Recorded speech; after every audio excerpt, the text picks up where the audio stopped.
Good evening, Chair Teske and Planning Commission members. Kristen Ashbeck, Principal Planner, Community Development Department.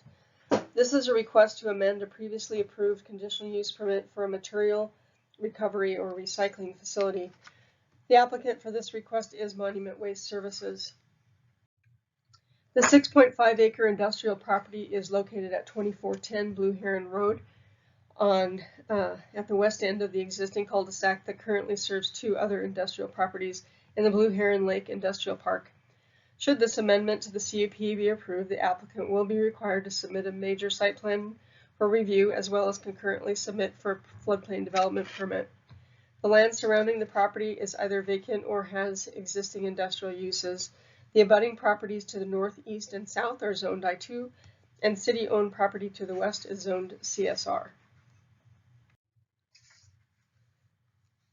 This aerial photo shows the existing conditions of the site. The property has been developed as a material recovery facility, or an MRF, with a previously approved conditional use permit as required in the I2 zone district. Currently, there is one building and the site circulation, parking, and landscaping required for the current operations.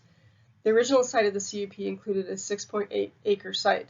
The property has since been platted to dedicate a 1.3 acre site to the city for the adjacent riverfront trail and Leech Creek, and to add a 1 acre parcel on the southwest side of the site. This 1 acre parcel was not originally part of the approved CUP. The facility is enclosed with a 6-foot high chain link fence with required screen fencing in the western and southern portions of the site due to its proximity to the riverfront trail. There are 2 access gates, one on each side of the building, to keep the public separated from the commercial activities. This is the site sketch that was approved for the conditional use permit in 2017. While it did show a possible future building on the site there in the middle of the picture, the proposed new building is in a different location than originally shown.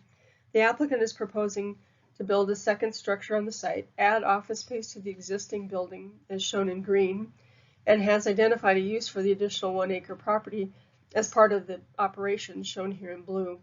These modifications to the site require that the approved CUP be amended. This is the site sketch proposed for approval to amend the conditional use permit. The new building along the north boundary line will be 12,000 square feet and will support the unloading, storage, and transloading of municipal solid waste from route collections.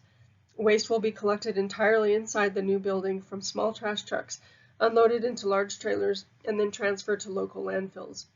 The applicant is also proposing to add 1,466 square feet of office space on the northeast corner of the existing building. And the 1 acre parcel that was not a part of the original CUP is proposed to be improved with a road-based surface and used for outdoor storage of containers such as dumpsters, roll-off boxes, and trash carts used in the operations. All containers will be stored empty and cleaned if needed before storing. The code outlines the 4 criteria listed here by which a conditional use permit and any subsequent change or expansion to the permit are reviewed. All criteria have either been found to be not applicable, such as criterion 2, since there are no use-specific standards applicable to this use, or to have been met. The concept plan included with the CUP amendment indicates that all standards of the I2 zone district can be met. The development will be required to proceed through subsequent site plan review, which will ensure compliance with all district standards. Other uses complementary and pertinent to the proposed expansion of the recycling facility are available, including existing roadway and access that were designed and constructed for heavy use by larger trucks. Details of the design that implement the standards will be addressed during the subsequent site plan review. The site has existing screen fencing as required by code and by the approved CUP. The subsequent site plan review will ensure that this requirement is still being met, in particularly around the expanded area to be used for outdoor storage. The site development standards implemented with the establishment of the existing use, along with the applicant's previously approved operational plan, will ensure compatibility with adjacent uses.